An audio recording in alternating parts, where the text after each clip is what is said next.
Me, a bro, Yep. me, a dude.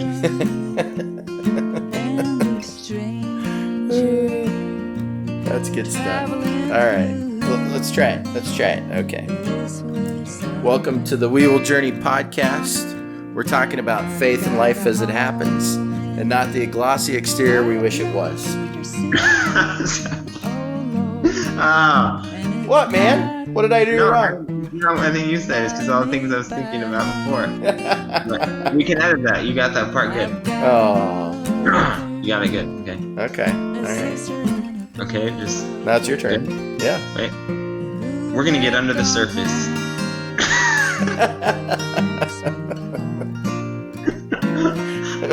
I should have said all those things before. We should have waited. Down and dirty until after we read this part. Okay. Okay. Wait. We get under the surface and explore the down and dirty.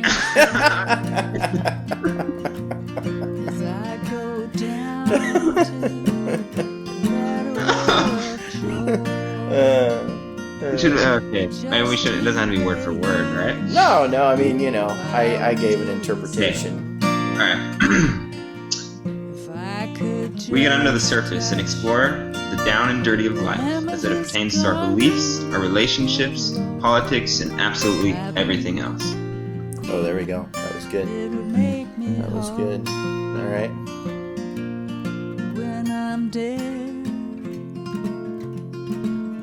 Are you digging our theme music? Well, we dig it too. You can check out more Jane Gilman music at her website, janegilman.com.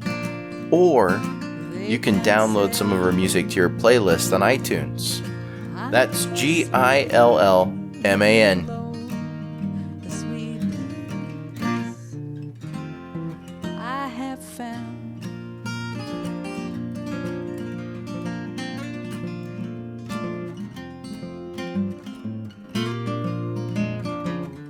Three, two, one. Hello, Seth. Hey man, what's going on? Oh, well, I mean, we've been talking, so that's what I've been up to for the last 20 minutes. Been chatting with you. So It's about as good as it gets.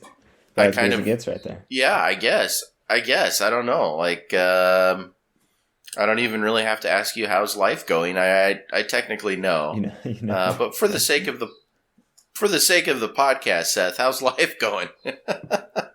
How's life going? We actually really didn't talk about that too much, but we didn't like. But I got a general sense of how you're doing. If something had been horribly wrong, I would know by true. now. We right? would have gotten to that by now. Things are going. we would have said things something. are going pretty good. I've enjoyed getting out with the kids more recently. The weather's been nice. So we've done a bit of exploring, went to a new park. We've been discovering that there's some areas that you can disc golf in or around Innsbruck, which is a new discovery for me and something I really enjoy. And so that's been cool. The kids are, yeah, man, they're just a joy to have, you have kids. So is it full on nice weather there now? Is spring is here in mild temps and just beautiful everywhere you look, or do you still get some colder weather? Still get some colder weather. It's not, so today definitely feels like a sunny spring day. The last few days it's been like comfortable, but when the wind picks up then it really gets cold because it's like in the 40s, 50s, right? So if it's like when it's nice and sunny, then it feels good. But if it gets windy, then you really start to feel cold again.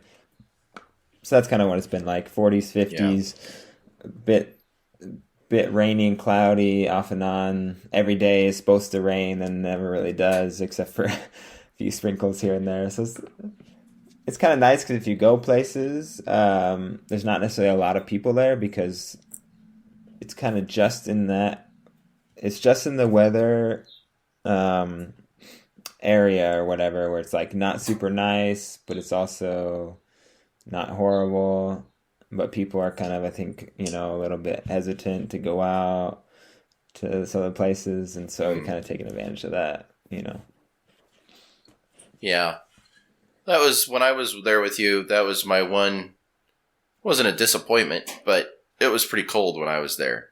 And, I would definitely like to come when the weather is really nice and we can just enjoy being outside without having to bundle up and eventually feel ice cold because we've been walking forever. Yeah. Like when we got stuck in that little German town waiting for our train. Yeah, but we ate at that Mexican place. That was a treat. Very authentic. Very authentic. It felt authentically German. No, that was nice. We each got about a teaspoon of guacamole. It was like $1. Yeah. $1 for an ounce, or not even an ounce, probably 3 grams for $1, something like that. Yeah, but we had probably the most German waitress ever. She met like every expectation that one could have about. Anyways, so that was funny. We were discussing, Seth. You about a week ago. You sent me a message with a Sounds video very dramatic. with a video link to it, and anyway, I'm sorry. You sent me a message with a quote, with a video link to it, and the quote said, "The blogosphere is the friend of information, but the enemy of thought," by Alan Jacobs. So who is Alan Jacobs, or do you even know? So I was actually watching. That day, I'd been watching a few different talks from pastors, and also discussions on different topics from different Christian theologians or pastors or whatever. And then I kind of started watching this one clip where they were talking about how to disagree well. And one of them brought up this clip. I think it was maybe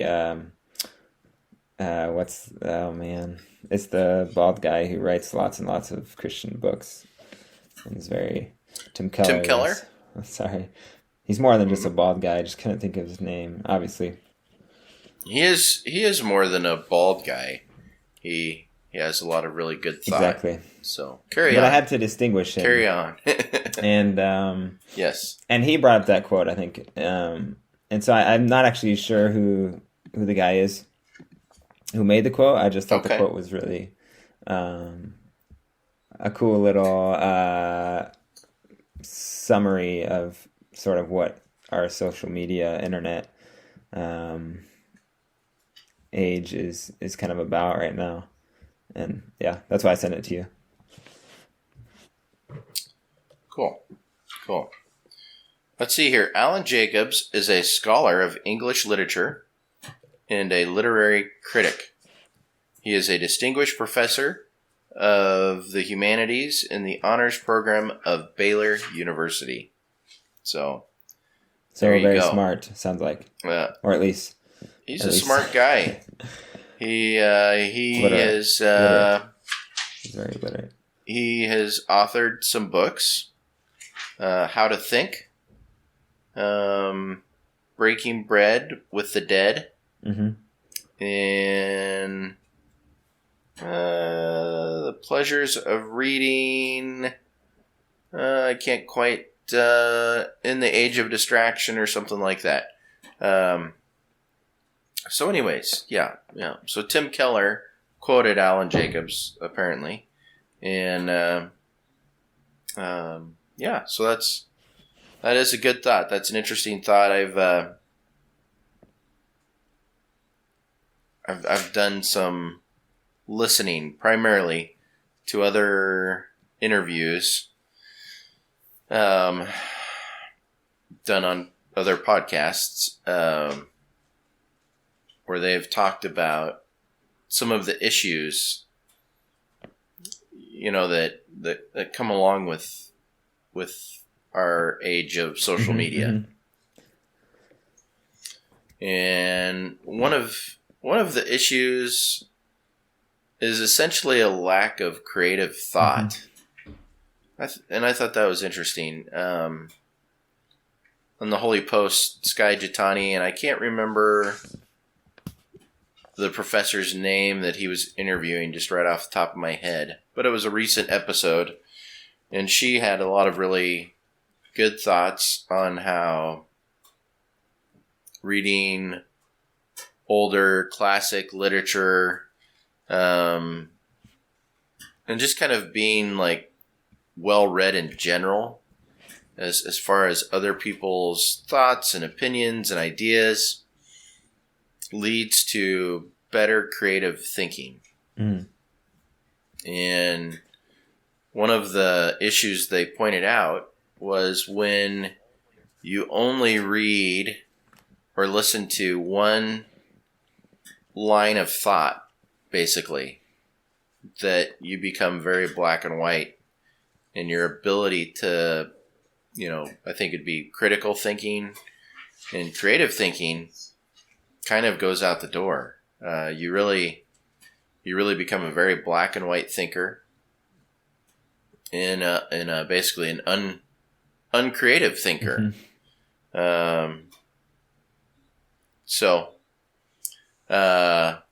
Anyway, so that's just kind of interesting that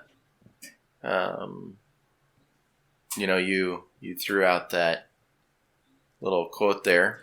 Yeah, I think if we look at like a lot of the social media platforms or blogs, which blogs I'm not, I don't read a lot of blogs, I should say. I used to more so, but when I'm on social media, which I try not to be too often, it seems like it's a lot of this group kind of think, or group like you sort of. Maybe on Twitter, for example, you follow the people that you want to hear from, right? And then those you disagree with, it's just easy not to follow them, obviously. And on Facebook, I think it kind of does that for you, from what I've discovered, right? The people that you kind of pay attention to, that's what it shows you then. Yeah. And so it just kind of, you get into you're not necessarily having to like maybe navigate through difficult discussions as much, because you're just kind of seeing the things that align with your ideology or your thought process anyways. And so that's probably, I think, for me, one of the biggest dangers. And I think it's also the home for what I've followed from a distance, because I'm not super involved, especially in things like Twitter, but I know just from when I follow people, that it's also a very easy place to be cowardly. The internet is basically just the place where you can go if you want to say whatever you want without any side effects, or without any, there's really nothing you have to answer to. You can just say what you want anonymously. You don't even have to have a real profile picture. You don't even have to have a real account, and you can just go after people and say things, and there's no consequences. You don't have to think. You don't have to take the time to have an intelligent discussion, and that's kind of that little video that we were referring to, where they're talking about how you disagree with others in a positive and a constructive way. And that's something that I think in general social media doesn't really lend itself to, because everyone can kind of just, I don't know, maybe it's not the platform. That's part of the reason why the video is necessary, is because people don't really know how to disagree with each other anymore.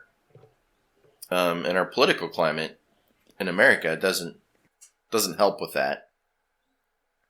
But you threw out a term here a little while ago, groupthink. I just wanted to define that for people so they kind of understood, just in case they're not familiar, and this comes from Psychology Today, but groupthink is a phenomenon that occurs when a group of well-intentioned people make irrational or non-optimal decisions spurred by the urge to conform or the belief that dissent is impossible. The problematic or premature consensus that is characteristic of groupthink may be fueled by a particular agenda, or it may be due to group members valuing harmony and coherence above critical thought. Mm-hmm. So I just wanted to make sure that people were on board with what groupthink was, because you used that term. No, that's really helpful. Hey guys, it's Seth. Some of you might be wondering, I wish there was a way to follow these guys and what they're up to. Well, I don't know if you heard about a little thing called the internet. That's right. If you check us out at twitter.com/WeWillJourney1, you'll be able to keep updated on what we're up to and maybe some future interviews or projects we're working on. Catch you later.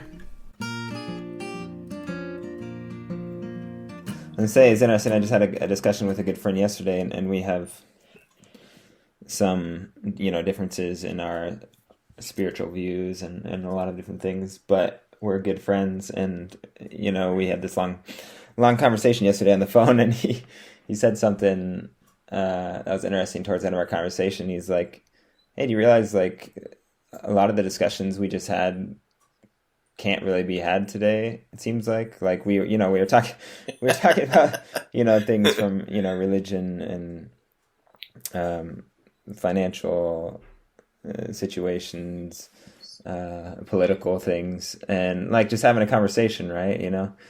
And and he brought that up, how he's like, I feel like I can't actually have these conversations in general with people, right. And I didn't really think about it because we're just talking as friends, and that's totally fine for us. But I guess that's probably getting more and more unique, which is kind of a bummer.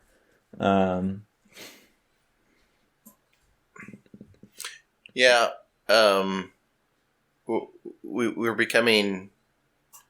Our divisions are just so deeply just ingrained, I guess, in us that any kind of dissent from the thought that is primary, that primary thought or that defining thought is basically not tolerated. And so depending on what side of that issue you fall on, you have to talk about it in very concrete ways with your peers. Otherwise, they will come at you. And I've noticed this within my circle of just like evangelical Christians, that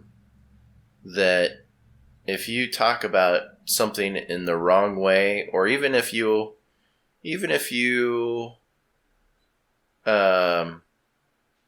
like to listen, so I'm very curious. So I'm a curious person. So I'll listen to a lot of different things. I'll listen to people from other faiths, people with no faith. I'll read different things, different books by different authors that don't profess faith, and I've found that that I can't really even talk about that with some of my Christian friends because they are, and I don't quite know what it is, but it seems like maybe threatened by the idea, that that I would read anything other than scripture and approved Christian authors and those kind of things. So it's almost like you have to seek out approval before you read anything, from certain people. Otherwise you're going to get basically chastised. And I've even experienced it to the point where my own faith is like questioned because I read something or listened to something. Yeah. Yeah. Wow. Yeah. And that is just some of the most ridiculous stuff that I've ever encountered. I don't get it. I'm not on board with it. And in some ways, I just don't really have time for people like that. I find myself like, like why am I subjecting myself to this? And I don't know if that's the right attitude or not, but yeah, I think. Sorry. Yeah, go ahead. Go No, for it. I was just gonna say, I think for people that have that attitude, and I'm sure I know for certain subjects, I've definitely been like that at times in my life, where I'm like, well, why are you looking into that? We already know the sources that are best. Why do you need any other? And I've definitely grown a lot in that area, and living in a culture that's very diverse and yeah, different than my own obviously helps. But yeah, I think that kind of hurts our faith in a way, right? If we're not willing to listen or hear out some of other people's experiences and backgrounds and views and stuff, then maybe you could kind of question in a way how strong someone's faith is for themselves, if they're, because it almost, like you had said, maybe it kind of is getting at some insecurity or something of like, well, I don't want to go down that road because what if I don't like, what if I, listen to this talk where, a Muslim is sharing his point of view and his perspectives, and I start to think something, I start to doubt something in my own Christian faith, then what happens, So I'd rather just avoid that. And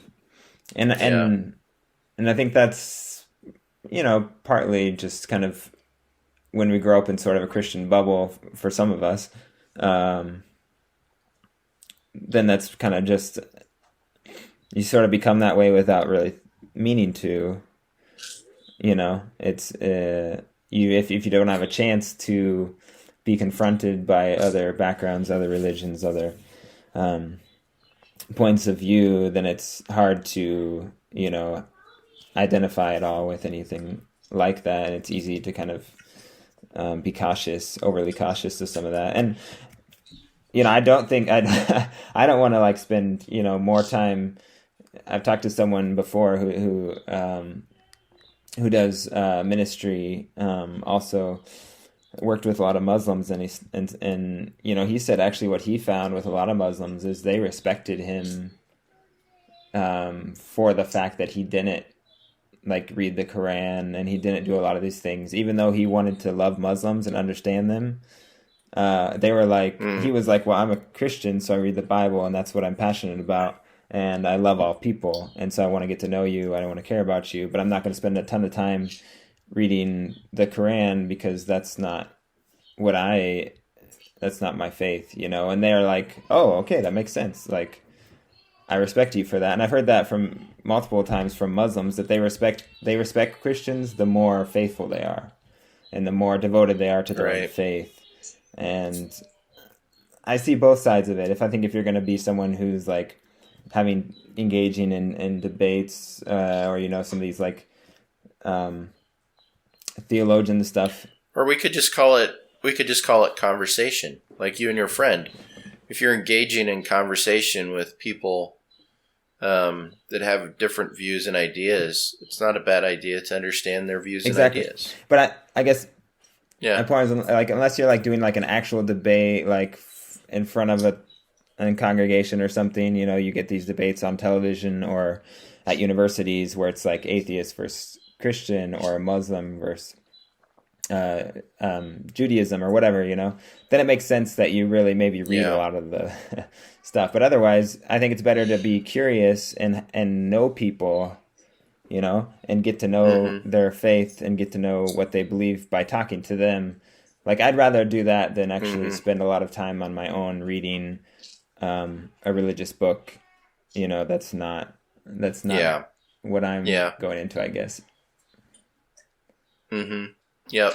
So I think there's the idea there. You pointed out a couple things that are good, or that I caught on to anyways. But, there's this idea of not abandoning your own faith in your own walk in order to learn about something else.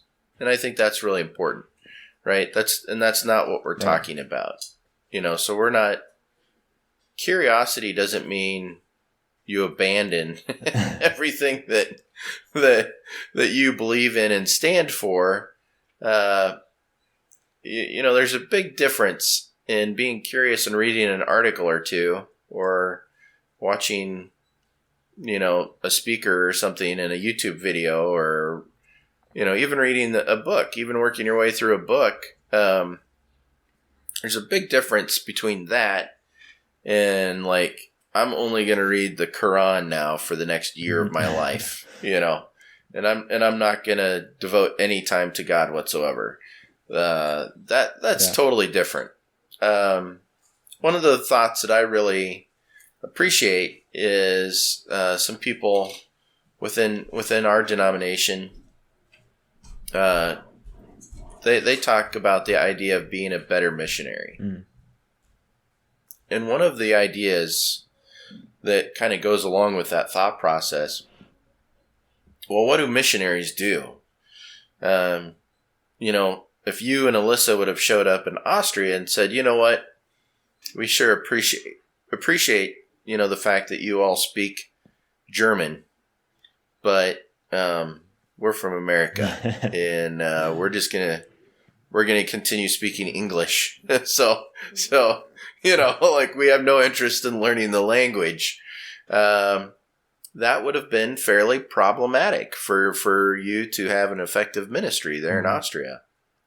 And I also know that the two of you have kind of embraced the culture. So you've not only embraced the language, but you've embraced the culture to the point where, people really, they don't even know that you're not Austrian. You speak the language, you assimilate in such a way that people think you are just kind of one of them, which is what a good missionary does, essentially. And so, point being that if we want to be good Christian witness to the world, we have to understand the world to some point. We can't isolate ourselves so much that we don't understand what the other thoughts and other beliefs are. Now, I don't know, if you started getting really technical about most other religions, I would not know what you're talking about. If you want to really go down the Hindu path or the Buddhist path, or some of that stuff, like, I'm not going to know any of the details about those religions, but in some general sense, I have an idea, as to some of the general practices and those things, enough that I can at least engage with somebody. If they wanted to go down that path and we wanted to talk a little bit, I could say, well, I am familiar with, some of these things. There are some aspects of it I'm familiar with. Now, go ahead and tell me about the details that you want to talk about. But just kind of that idea of we can't engage in that discussion at all. I was talking to somebody yesterday, and he was just talking about somebody that's engaging kind of within this Wiccan thing. Okay. And it was a Christian trying to engage with somebody who was Wiccan. And he said, at this point, they're just kind of taking in information right now. This person who's Wiccan is telling them about what Wiccan is, and so there is this period of time when you are engaging with somebody new. You just learn about them. You learn about them. You ask questions.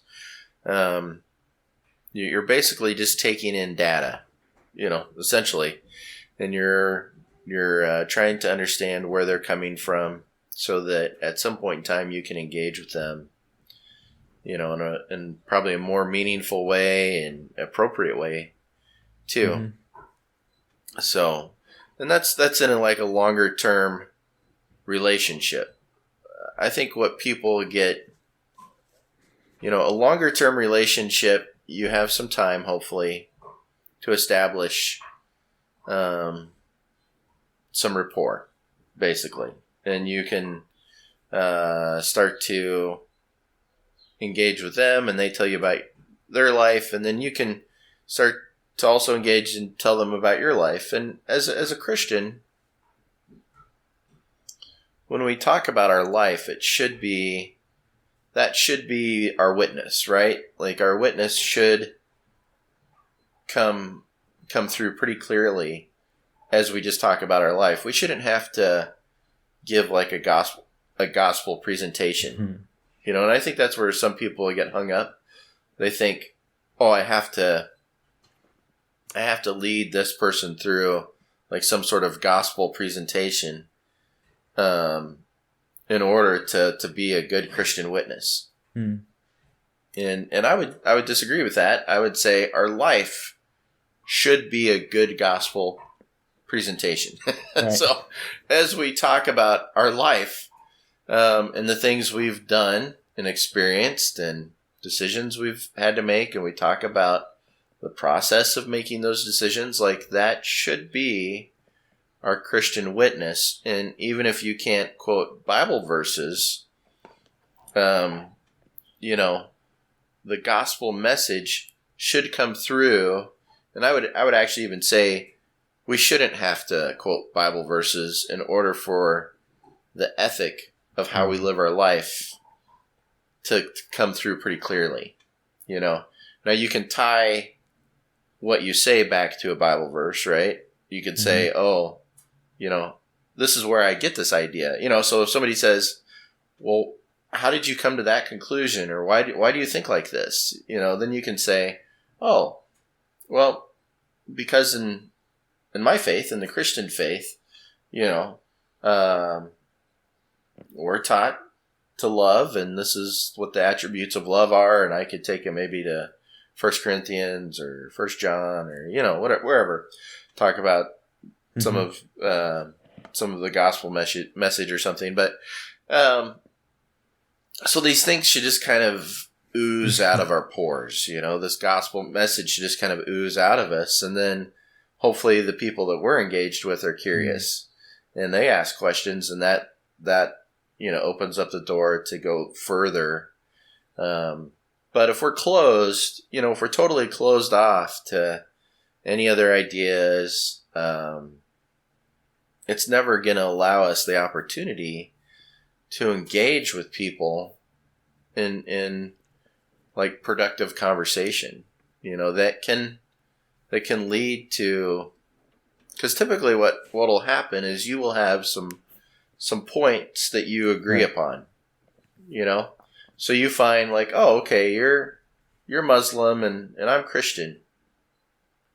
But as we've been engaging in conversation, I've noticed that you seem to have a real strong belief that it's important to do X, whatever X is. And you've probably noticed that I also, really feel that's important. So there's a point, of commonality right there that you can kind of be unified on that, and so as you continue to dive into deep conversation, it essentially builds a foundation for that relationship when you can identify that stuff. And then you can kind of build on those things, because eventually you'll come to things where you Mm-hmm. don't agree.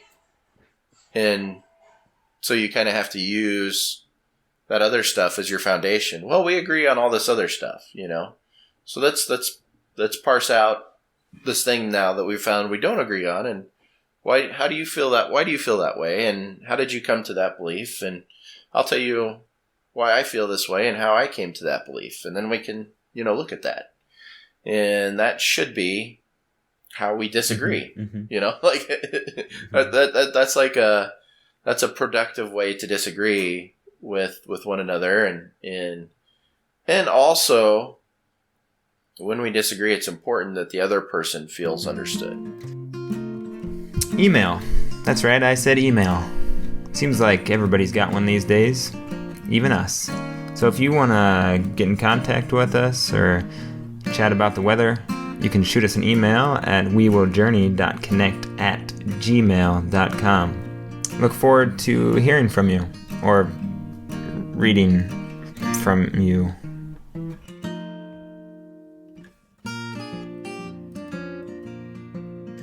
Yeah, listening is the key to pretty much any relationship,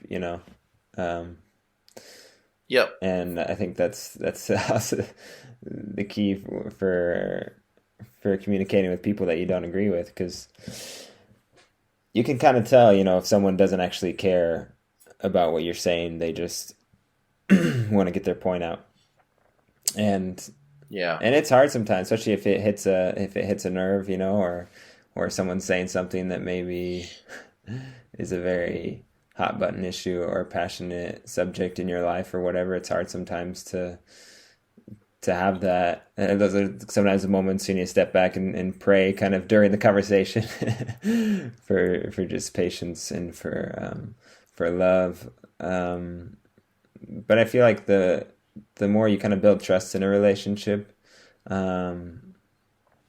and allow yourself really to care for that person, then the more likely it is that you can talk about all those kind of things, And then even if you don't know that person, just look at look at Jesus and how he interacted with most just strangers and random people that he came upon and that he met. It wasn't like aggressive or even necessarily preachy, more so, asking questions. And now he was Jesus. Maybe he had, so he had an inclination to what the answer would be, right? A lot of times. But just I love just seeing the ways Jesus interacted with people and the way he talked to people, and the woman at the well, or even talking to more intellectual people. When they approached him wanting to know who he was or what he was about, then he had that conversation and he listened. And then when he approached people like the woman at the well, they were able to talk about some pretty big issues, right? But nobody was yelling or or saying like I'm just leaving. I can't talk about this. This is off topic. This is off limits. Yeah. I think it's all about, a lot of things are too. It goes into a lot of stuff, right? Body language and tone and all those kind of things that I'm always needing to mature and grow in, especially when I'm talking with my brothers. So that's when you let down all of your guards when you're with family, and you say all the things that normally you wouldn't say, and your body language and facial expressions go completely unchecked. Right. Yeah. So and then you wonder why that didn't go very well. It's like, what happened? We were just talking. We were just talking, man. Like I think sometimes we feel too comfortable with people that we should not feel as comfortable with. You know, like I guess I've kind of recognized that I'm somebody that I can feel comfortable quickly. Yeah. And so I start to share openly, and not like in that's like what you're talking about with your brothers, but like I just kind of let my guard down a little bit, and I don't put everything through a filter, and I just assume that people can engage in this way that you and I are talking about, and kind of like how you and I go back and forth with things, you know, and I make the assumption that will take place, and I'm learning that is not always the case. Yeah. You know, like that I can't assume that with everybody, and that I have to, unfortunately, be a little more guarded, you know, than what I really want to be. I don't like that. You know, I don't like that thought that I need to keep my guard up a little more than what I would really like to. 'Cause I really value just being able to be very transparent and have like authentic conversation with people. That's something that I find refreshing. That the conversation feels more significant when you have to kind of keep your guard up. But the people that I feel that most around are just other Christians. That I have to be most guarded around other Christians, and that you know, other people from different backgrounds are actually more open to talk about even my Christianity, you know. And I think what you were just talking about there was Jesus, and he was, you know, the people that he had the most issue with were the people that that were supposed to be on the same page with him. You know, like these were supposed to be God's people, and yet when God arrives on the scene in the form of a man, like they can't quite come to grips with that. And but people on the outside of that, Jesus didn't really have any issue with them. You know, like that conversation normally went pretty well. But it was the religious types that it got ugly. And I still kind of find that to be the case a lot of times, you know, in my own life. So anyways, it's interesting. Yeah. It's interesting. Yeah, I mean, that kind of. I was just going to say, it's interesting to live this out. You know, it's one thing to think about it, but then,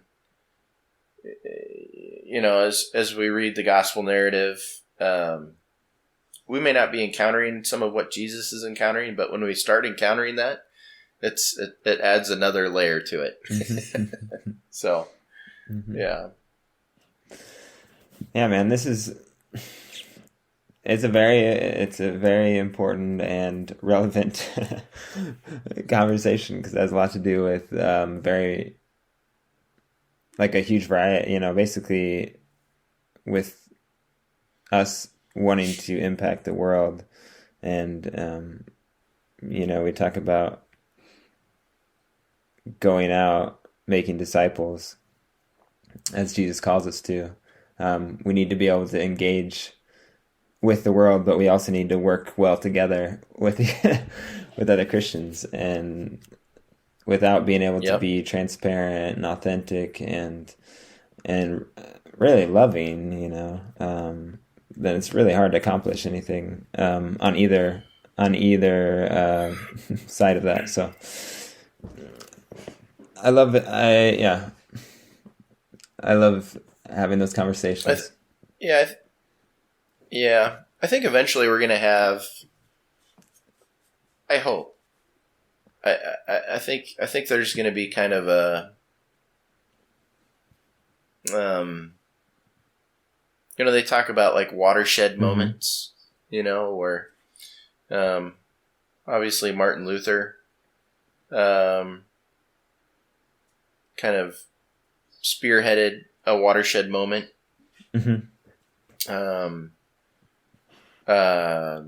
The Civil War, and civil rights, that created more opportunity, because the South at one point in time was justifying slavery based on some scriptural interpretation that they had come up with, and just, it was obviously just this gross misrepresentation of scripture.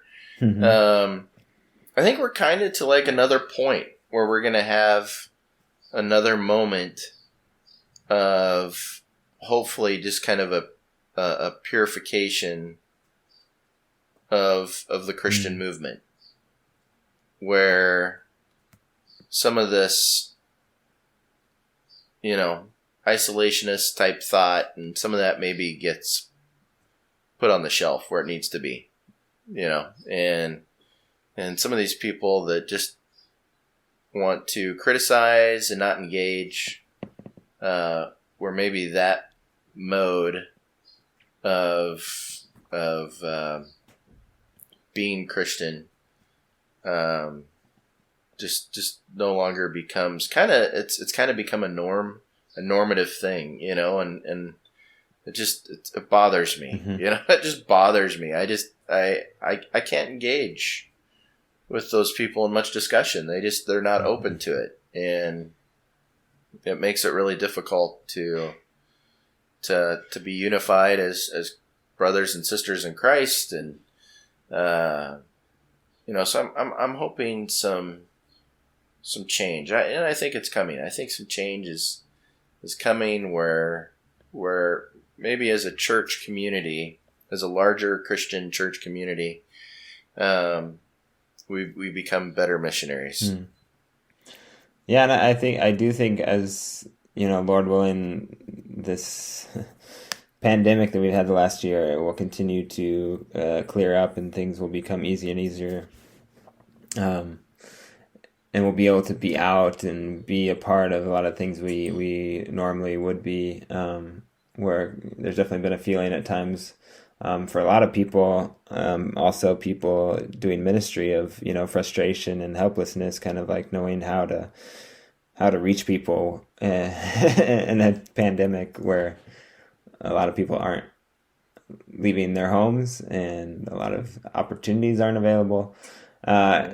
And I think the other side of that is, I think it's also been really damaging in a lot of ways for people's like the ability to converse and have some of these discussions, because people are just going to, they've been online a lot more this last year or whatever. And the more you're in this world of what do you even say, dystopia or whatever, it's like people, like we talked about at the start, it's easy to be a bully online, or it's easy to be very passionate about something online, or be very putting down others when you're online and you don't see them face to face, but if we just go out into our neighborhood and interact with people, and see who they are and get to know them, and people at work and school and at the playground and at our restaurants and whatever else, like that's where these conversations are going to happen. I think online, I don't think that's the place we're going to go to have intelligent, meaningful discussions that are going to bring us closer to the truth, or bring us closer to, agreement or whatever, or getting along or whatnot. I think we just need to get back to, and like I said, a lot of that was difficult this last year, but just get back to going out and getting to know people. I don't know a lot of people that are going to be very confrontational. I know a few, but that would be very confrontational in person, but there's a lot of people that as soon as they're behind a keyboard, it's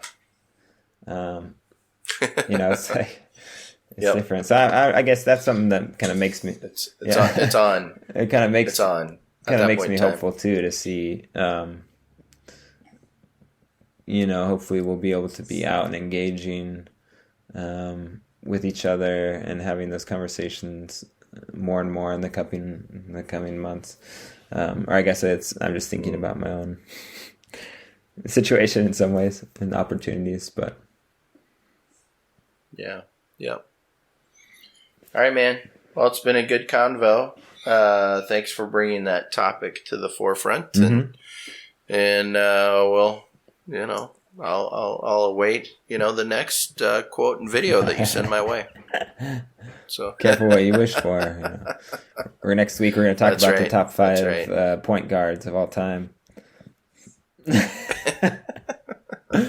That's easy. It's not even a question. Well, so it's a short discussion. That'll be nice. All